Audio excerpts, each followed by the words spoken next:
Welcome back and thanks for staying tuned to Morning Express on our Friday edition. It's time to invite our next guest who joins us virtually to discuss a couple of issues in the news.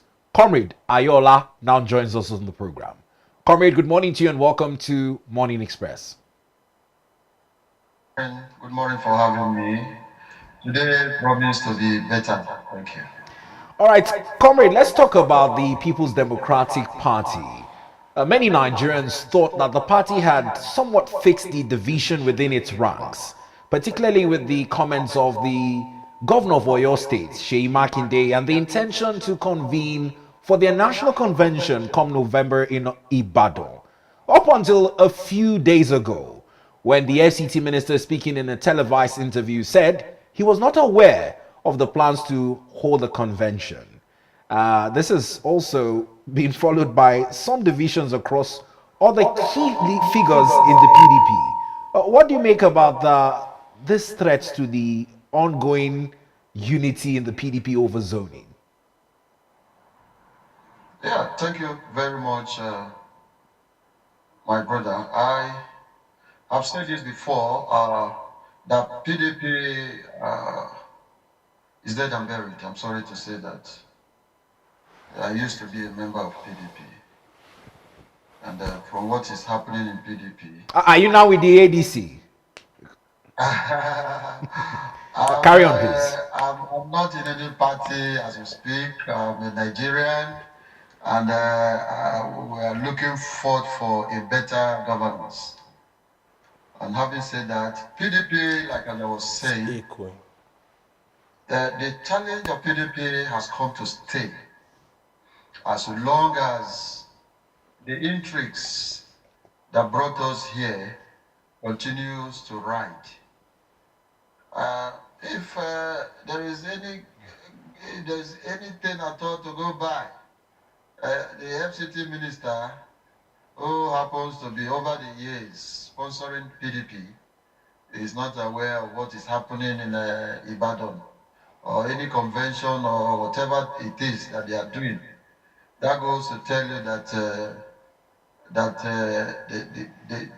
the center is not holding. Things are falling apart, and the center cannot hold. So I think, and now look at it. Those who we call the PDP members, where are they? The founding members of the PDP, those that are alive, where are they? Which political party do they now belong to? So, Wike, where did he join the political party? Those who brought him to the party, where are they? In the likes of former Governor Amechi, in the likes of the Peter Odile, and so on. Where are they? Are they still in PDP? That is the question to answer. And then the founding members, in the likes of people like Obasanjo, Atiku, David Mark, where are they? So PDP has long been buried, and I think we should forget about discussing PDP. And those who are in PDP now, some of them are even waiting to switch. I tell you, like my last interview with you, I told you, I said there will be more people to leave PDP. Watch and see. And since then, so many people have left PDP. And today we are still talking about PDP. There are still other things to talk about. For me, PDP has long been buried. Well, comrade, let's talk about Governor Seyi Makinde, whose statement, I will read out his statement. He said that PDP is fully back. While you say PDP is dead and buried, he said PDP is fully back and will not get into gutters with any stakeholder. I believe the stakeholder that he's mentioning could be possibly the part or the side of the FCT Minister Barrister Nyesom Wike, whose men we hear are also poised for war while declaring the meeting in Lagos null and void. Do you still believe that PDP is dead and buried? Meanwhile, a top political shotgun within the party is saying that PDP is fully back?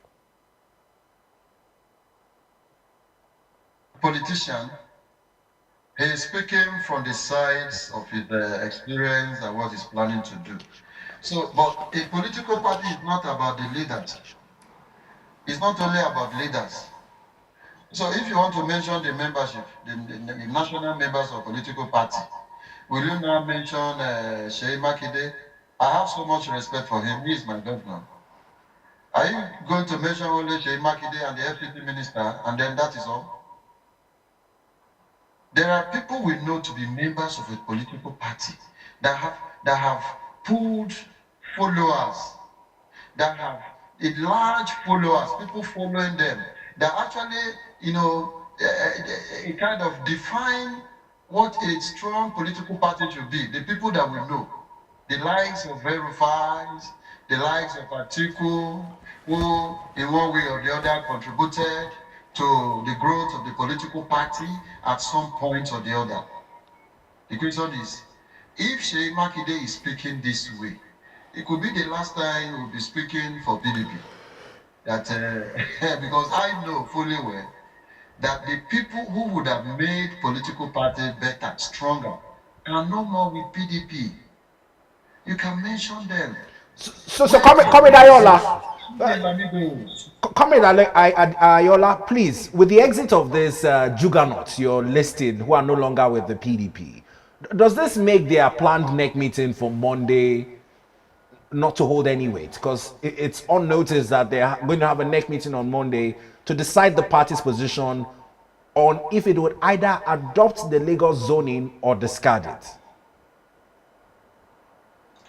Let's wait for the next meeting. The date is almost here. Let's wait. We will watch out for the kind of people you want to see there, you won't see them. Except for the reason that they want to now use some of their followers to occupy key positions and call them whatever name that is referred to in the political parties. I think that is what they want to do. But for me, those who are leaders, former governors, sitting governors, look at what is happening in Akwa Ibom. And the governor is asking the commissioners to defect with him. Of course, they don't have any choice. He appointed them. They are not elective position. So wherever he goes, that is where they go. He doesn't even need to issue them a threat or issue them any command. He will just decamp and they will follow him. As a natural flow of order. Yes, yes. So you can go on, go to other states, and you can. How many governors do we have? Even the one in Osun, the ones in other states, they are still considering which political party they will go. So are we still talking about PDP? My call for my governor is to please, he should wake up. He should wake up. He has tried. He's a good man. He doesn't want to bite the finger that fed him. Of course, we have seen, we have known, we have agreed with him. But stop. It is high time, like David Mark have always said, that it's good to take a bow when the ovation is high. Now that the ovation is high, it is high time for him to just decamp and then go with his followers and see how he say. Maybe God's grace, he will come back as a senator, as they normally would do. Now, Comrade, in the 2027 general elections, just before the election, within the People's Democratic Party, according to some top, political juggernauts in the party, they said that the zoning was supposed to go to the south, but somehow it was twisted and zoned to the north. Ahead of the 2027 general elections, what are we looking at? I know you keep saying the PDP is dead, there's nothing to write home about on the party, but should this zoning meeting, eventually hold at the convention, what exactly do you foresee the outcome to be, and what zone should the presidency, or what region should the presidency be zoned to? Yeah, zoning is a political permutation. When you see a political party, zoning some key positions or posts like that. If, for instance, if the national chairman is from the north, you can agree with me that they are eyeing a southern Nigeria presidency. And if the case is opposite, for example, if the national party is coming from the south, you will agree that the president that, of course, that they are going to pen down will be coming from the north, as the case may be.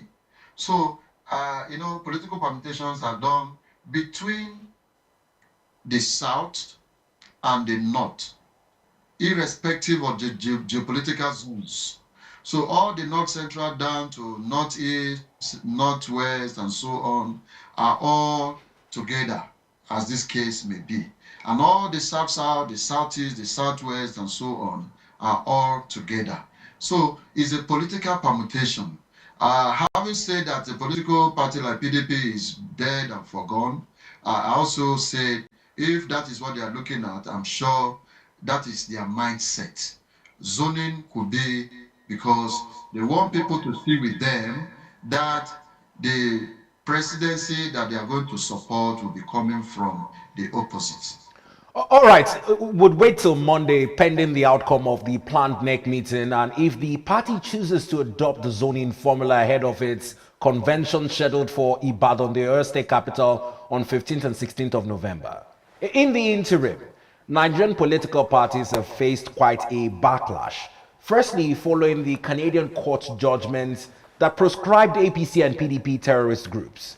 This morning, the Chief of Defense Staff, General Christopher Musa, has also talked about the influence of political actors financing terrorism. Now, and he's talked about a joint agency operation between the DSS and the NIA to fish out those politicians allegedly financing terrorism. What do you make of this narratives building around the political class and their involvement in illicit financial flows targeting terrorism financing? I think the two of them are saying the same thing.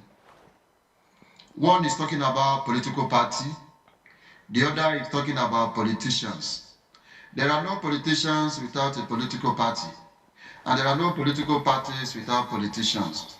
So if the foreign organizations, the foreign government is saying that PDP and APC are sponsoring terrorism in Nigeria, and the Chief of Defense Staff is now saying that those politicians that are sponsoring insecurity in Nigeria will soon be fished out. You can agree with me that they are saying the same things, like two sides of a coin. One is going straight to the political party, the other one is saying politicians. I think they are saying the truth, and these are the facts. You see, there are informations made available to the Chief of Defense Staff, Chris Musa. There are also some of these things that are made available to foreign organizations, like the Canadian government. And they have all come to say this. See, you will agree with me that some of these things that are ongoing are actually sponsored by politicians. Sometimes they want to name the dog a bad name. They just want to call it a bad name. They may want to call this government a bad government. And thereby, what do? They sponsor insecurity.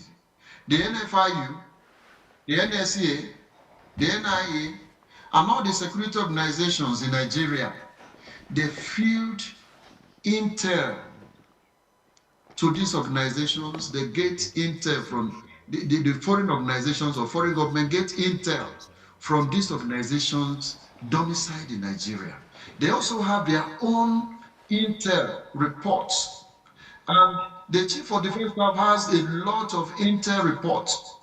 And so the two of them are speaking in the same direction. You will agree with me that what they are saying is what we are seeing in Nigeria. Look at the height of insecurity. Just a few days ago, I saw a video of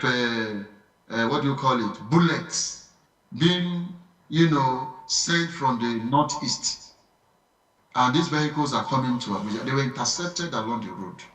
I think they were coming from Maiduguri or so. They were intercepted. They were searched, and you see sacks of bullets. Who sent all those things? Why is it now? What are they doing? What are they doing with them? And you can go on. You see, the criminal, they work together, and they want to make money, and they want to ensure that there is no peace. They call the government a bad name, and they don't care how it happens. And I tell you, there are so many followers, so many people who, because you give them Okada, this what do you call it? This Keke, or this Achaba, or this commercial motorcycles. You just give them, promise them money, they will go and cause problem. Now, Comrade Ayoola, these scenarios and incidences you're speaking to, there are also different narratives around them. Because beyond the politicians being tied, the DSS now said the Owo church attack had ties to El Shabaab. My concern as a journalist is, if this intelligence is available to the DSS and they know the ties, be it Al Shabaab, be it politicians, why don't we begin a full-on crackdown? Can there be arrests made? Can there be prosecutions made? Beyond certain rhetorics around some politicians, some political parties, El Shabaab, Al Qaeda, and whatnot, how do we decisively tackle this issue? In some countries, they have enabling laws. In Nigeria, do we have enabling laws? DSS have intel reports, but their hands are tied. These criminals, they work together. Whether Al Shabaab, whether bandit, whatever name you call them, they work together. And what is their aim? To make money, to ensure that there is no peace, to ensure that people are in pains, to ensure that the government of the day is bad. Comrade Ayoola, let me take you back a little bit. You said that the DSS is aware, the DSS is informed, but their hands are tied. Can you elaborate on that a little bit? And why should the hands of a security agency as highly placed as the DSS be supposedly tied, as you have insinuated? I'm looking at the fact that there are no enabling laws where criminals of such magnitude are being, treated. We need an enabling laws to treat cases as this as quickly as possible. You remember in time past under Buhari, where criminals, bandits, insecurity agents were arrested, and then after a while we heard that they were being inculcated into the military from the back doors. Who does that? If there are enabling laws that says if anyone is caught in connection with terrorism, he should be killed, he should be burnt alive, he should be killed by hanging. Prosecution will be the right word, Comrade Ayoola. The individual should be properly prosecuted, irrespective of the manner in which the prosecution goes through. Yes, we know we are used to this soft word, and the politicians take it for granted. It's just diplomacy. It's just diplomacy, comrade, so that we don't say some words that are a little bit too harsh for our viewer to adapt to. Is that right? Yeah. And enabling laws in such a way where the people who have the mindset to go into it will be deterred in the first instance. They will withdraw from doing it in the first instance. And then you won't have any pocket of terrorism anywhere in Nigeria. It is because the enabling laws are not there. The federal government should kind of come out with enabling laws that will prosecute these criminals, these terrorists. At no point or the other should they be made to come back to the society. If they are being dealt with severely, it will serve as a deterrent to anyone who want to do anything that has to do with insecurity in Nigeria.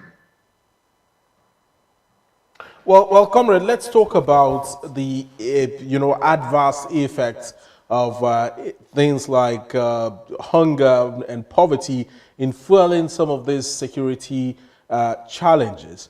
Apart from the Boko Haram insurgency, which started off as a fight against whatever it is that they believed in, which it was supposed to be a fight against Western education. Most of the security challenges or security situations that we have seen in the country, all around the country, whether in the northwest, in the north central, in the southeast, or wherever it is, has a hint of poverty and hunger attached to it. It probably started off as a means for these individuals to fend for themselves, and then escalated into the big monster that we are currently seeing now. How do we also address the root causes so as to nip this issue on the board and cut off the stream of recruitment for these terrorist and bandit groups in the country? Poverty is the main cause of terrorism. Poverty is the main cause of terrorism. Whether we like it or not, those that are used, the sponsors used or uses to terrorize a people, a state, or a nation, majority of them, over 99.9% of them, have poverty background, poverty mentality. You will agree with me, sir. No son of a rich man, there may be pockets of them, no son or daughter of a rich man will want to go into terrorism. Let me digress a little. Some areas in this country have noticed some level of peace, not from Boko Haram or from bandits and so on, from within. That is, armed robbery has reduced. Why? Because those youths engage, I totally abhor, they engage in what we call Yahoo, as the name is referred to in Nigeria. Internet fraud. Internet fraud. Yeah. Let me call it Yahoo for better understanding of listeners. Okay. Now, they go into that. Do you know what they now do, sir? They engage in protecting their property now. So much so that there is relative peace in the community, in villages where they reside. They have become owners of property. Some of them build houses, buy properties, and so they protect the environment. And so we enjoy relative peace. I tell you, in the past, if they have been promised with a little money to go and foment trouble, they will go and do it. You see, some of the people that are engaged in terrorism is caused by poverty. Large followers, but they don't have jobs. Large followers, but they don't have skills. And so, if you ask them to go and burn the house, ask them to go and kill and collect a social amount, collect a motorcycle, they will go ahead and do it. They will take it and do it. So, poverty is just one of the reasons for easy recruitment into terrorism in Nigeria. And how do you nip it in the bud? You nip it in the bud, like I'll still go back again to enabling environment, enabling laws. Enabling laws, that which will ensure that every individual will not engage for the reason or the fact that there is an enabling law that will deal with the people who are caught in doing that. And then you have to engage these children, these youth, into, what do you call it? Better job offers, opportunities to get money from government to do business, acquisition of skills. None of them today. The government is not even engaging the youth in acquisition of skills. The government is not doing all of that again. The government was doing that before in the past. I remember under Obasanjo, there was this program by ministries of and agencies and departments training, sponsoring youth to go learn, acquire, skills abroad and within. They engage consultants to train this youth to get their hand busy. But none of these things are going on today. As if we have forgotten where we're coming from. As if we are taking the youth for granted. The youth are capable of burning this country down one day. You remember what happened in Lekki a few years ago? You remember that the youth are capable. There was a time we had an insecurity problem all over the nation, where even in my area, to access my house was very difficult because the youth are protected. Ordinary protests and so on. But comrade, how do we ensure that these young individuals, these youth that you've mentioned, are turned away from crime and criminality into more meaningful endeavors or engagement?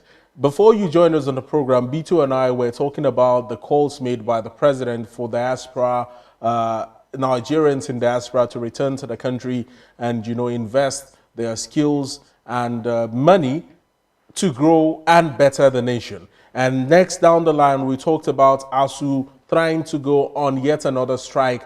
And the focal point was the adverse effects this has on students, not even just the lecturers or the retired professors, but the students themselves, where you find a typical or an average Nigerian student in a federal or a state university spending double the number of years that they're supposed to spend in a university. And once they graduate and they're done with their NYSC, the first thing to do or the first thing to think about is how to leave the country. How do we forestall this? How do we make Nigeria attractive enough to keep young people in Nigeria and also to keep them away from vices?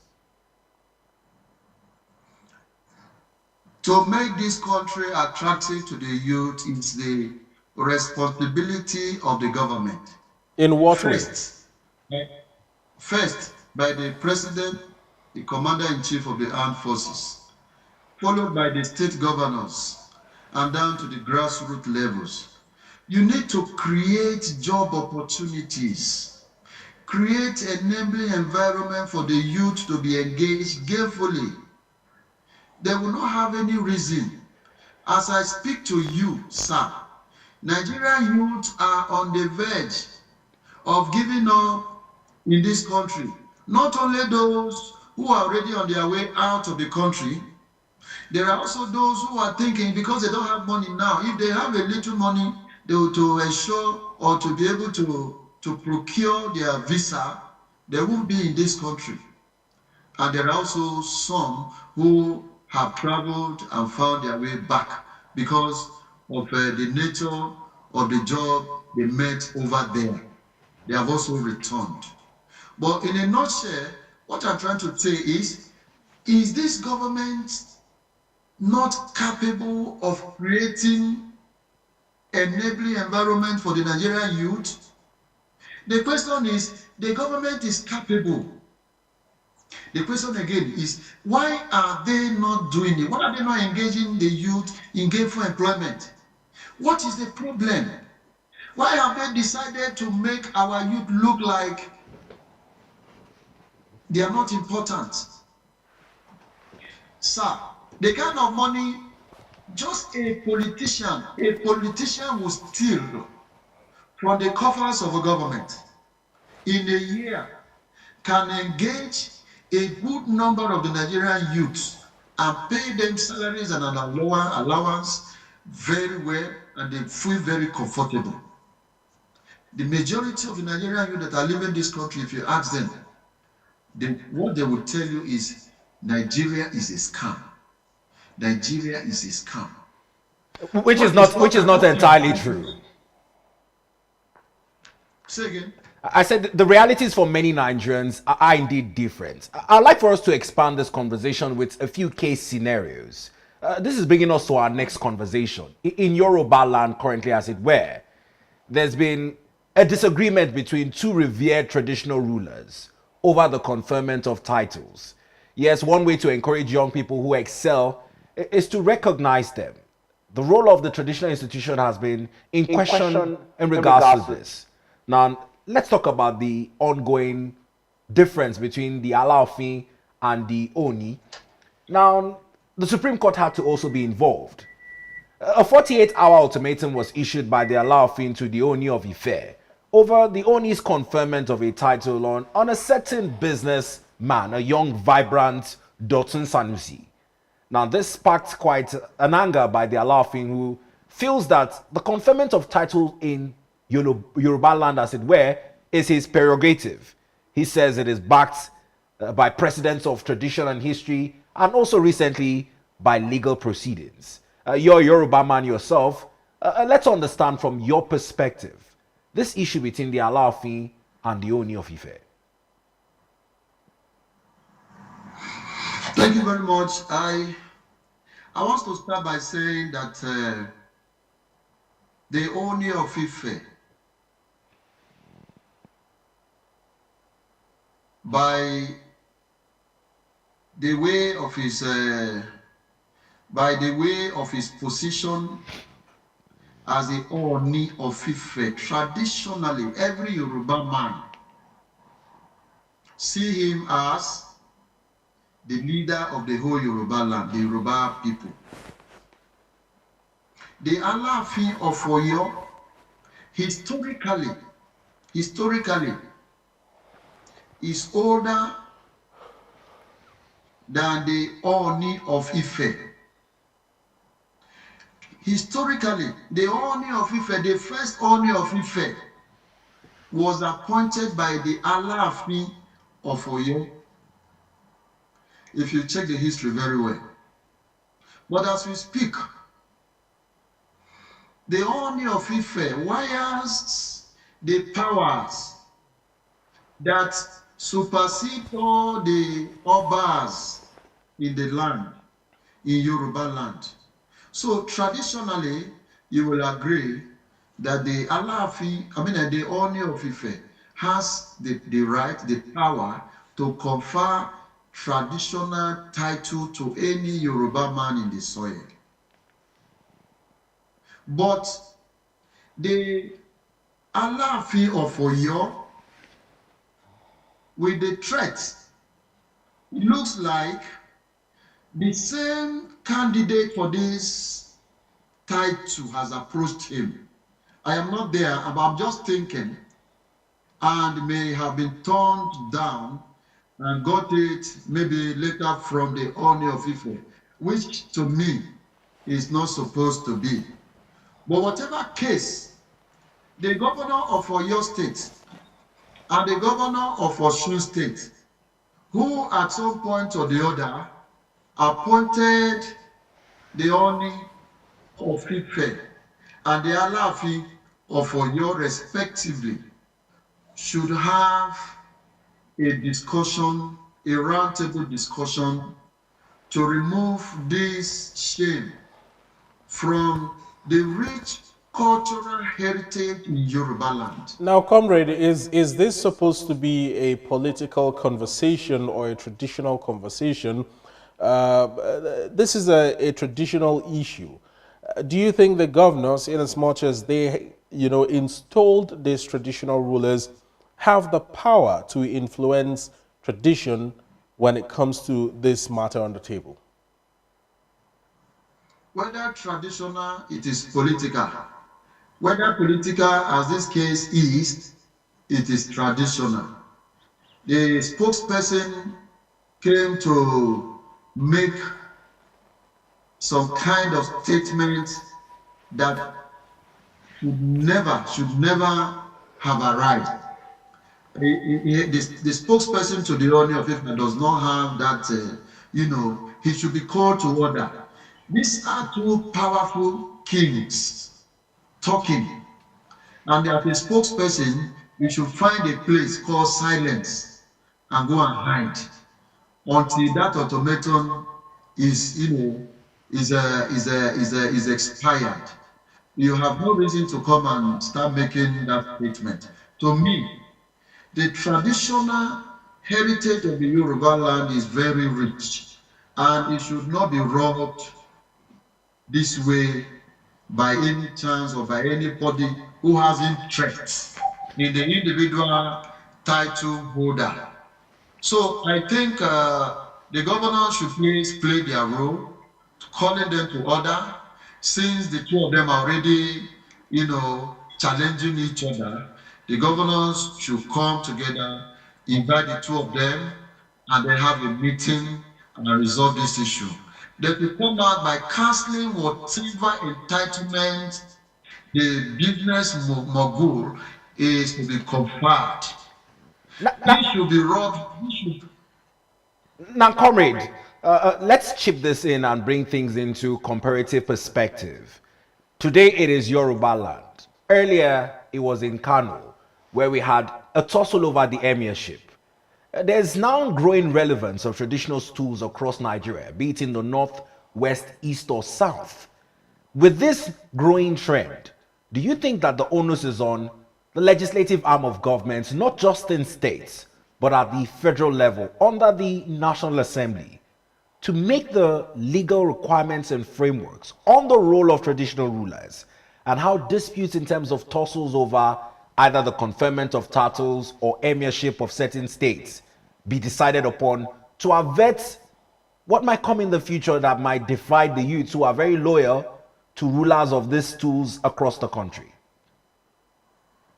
Yes, the National Assembly should work in conjunction with the state houses of assembly to work out modalities that spell out the roles of the traditional rulers to ensure that there is a smooth, running of their affairs in their locality. For whatever that is happening, I think it is all about 2027 election. Whether we You like think it or these not, issues can be tied to 2027? yes, it is. Why so? It is. The reason is because the traditional rulers will be relevant.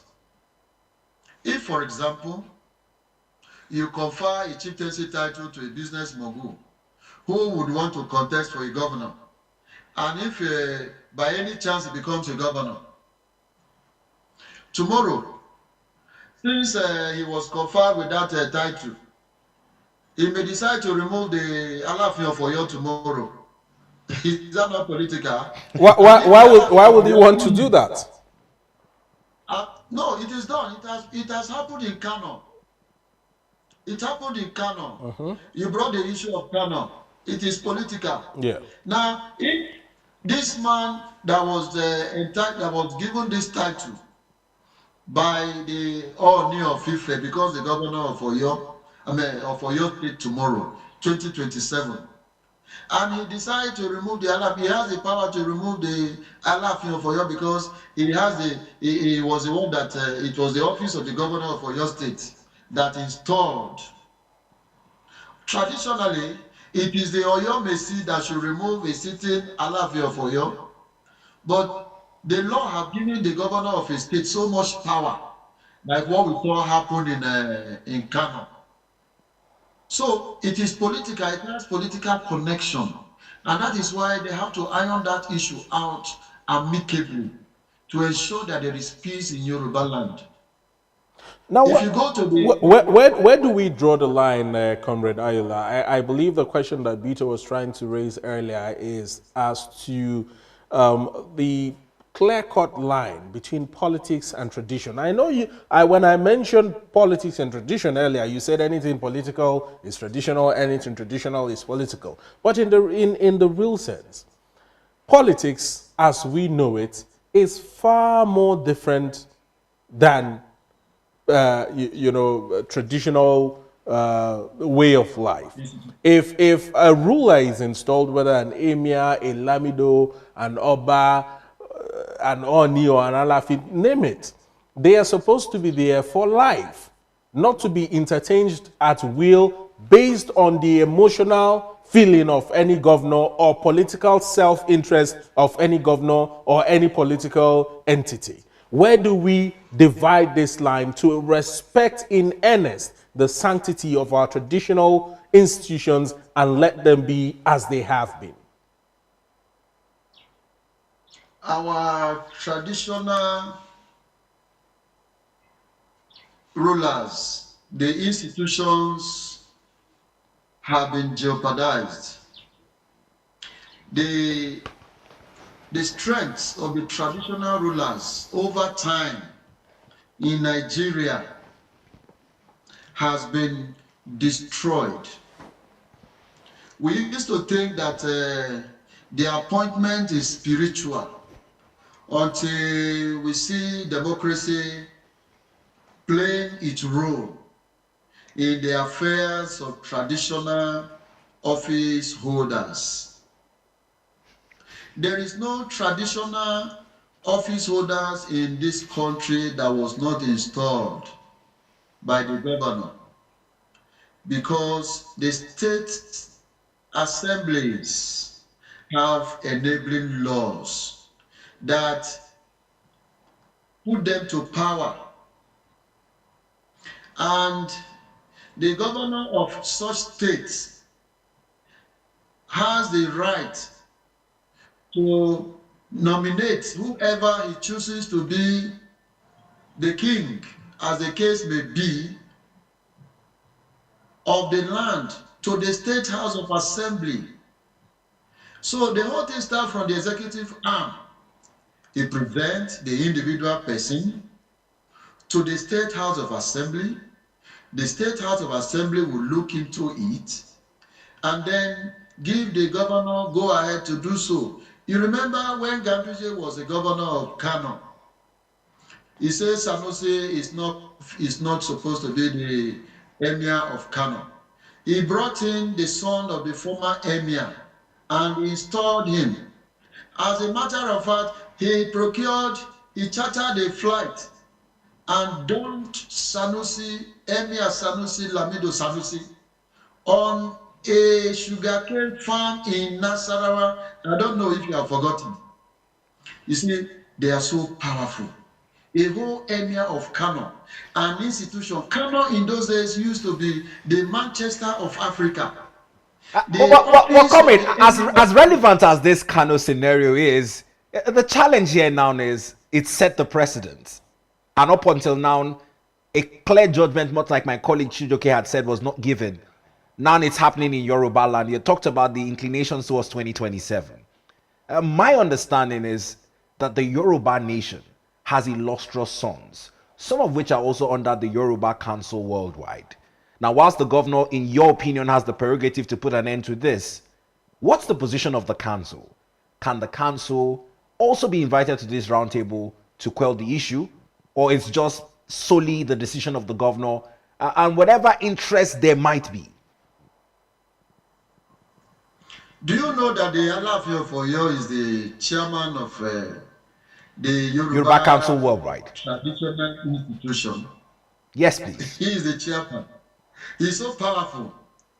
It's a long story. We don't have the time to discuss all of that today.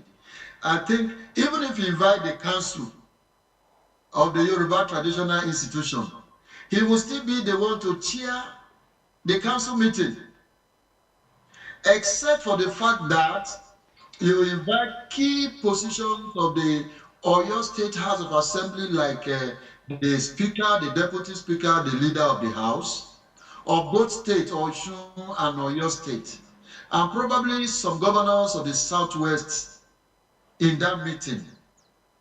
I know they can do it. You know, these traditional institutions in Yoruba land over the years have acquired so much respect. And their sons and daughters in businesses and politics, they have so much respect for their institution. By the time they are invited by the traditional institutions in Yoruba land, they will respect it, they will honor that invitation. What would hold you by your words in the coming days, pending the outcome of this situation? We have a little less than 10 minutes to wrap it up on the program. There are two key issues to discuss from an economic perspective. It's all geared towards the 2025 budget, which is in deficit. As it stands, Nigeria is running 3 budget cycles concurrently. Legally, we also hear that it's permissible. Technically, it's the confusion with being able to follow through with government projects. First off, on the one hand, there's the news that Nigeria is targeting a new crude oil output of 2.5 million barrels per day.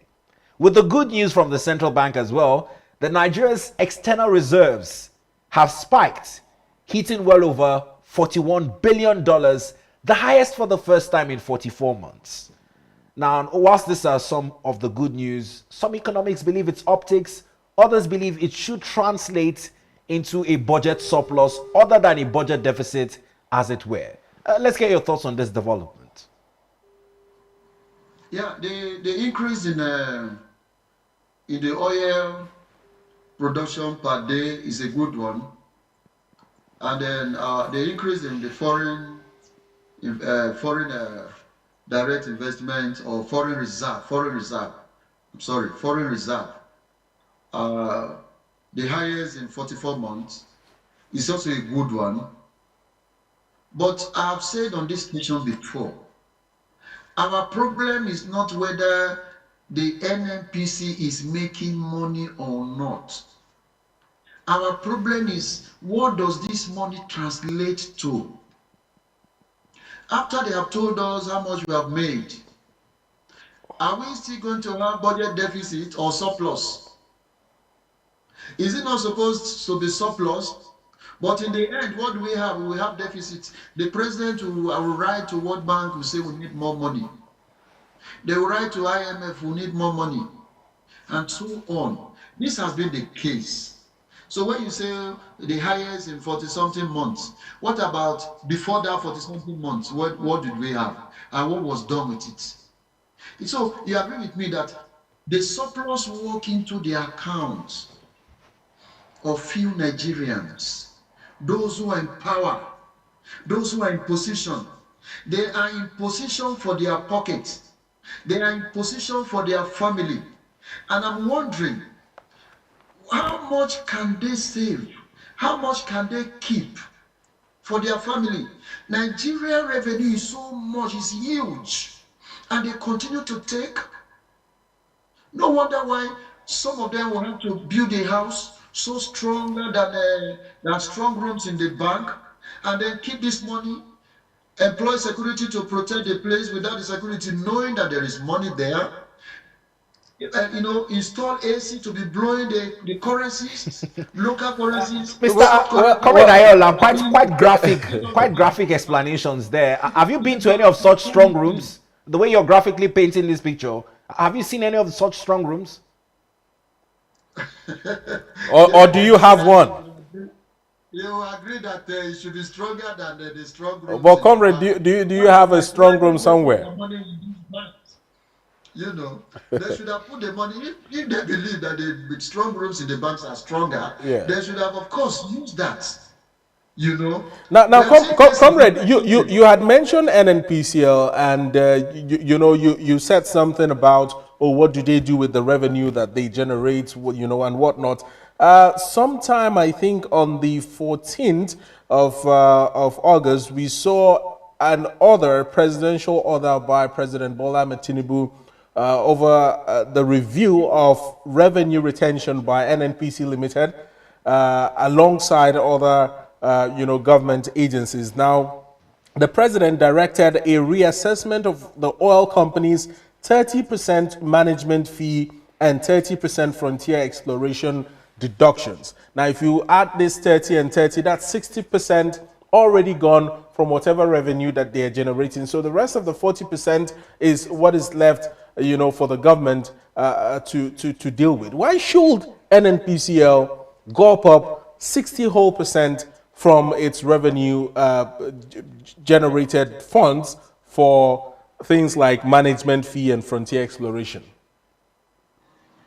These are what I'm talking about. It's a deliberate attempt to create loopholes, to continue to scoop, to continue to steal money. You see, NNPC, its refineries, its crude oil, projects is seen as a cash cow. All of these 30%, 60% accrue to them only for management use. Are they building more refineries? Are they going to use this 60% to acquire or to build refineries or to acquire vessels that will export our crude oil or our finished products to other countries? So if they are not, you can imagine 60% is so huge. Do you know that 60% of one, let's say for example, 1 billion naira, 60% of 1 billion naira is 600 million. You are giving 600 million to NNPC for every 1 billion. Whereas only the 40% goes to other agencies, other, factors. I mean, other parts of the government organizations and the people and so on for their day-to-day activities. 40% is incomparable, sir. And that is why we see this one step forward and two step backward. One step forward and two step backward. We cannot go anywhere. If it is reviewed, I tell you, at the end of the day, if that review does not benefit the government of the day, they will review the review. And you will continue to see the review back and front. If, for example, his interest is not included in that review, he may decide not to.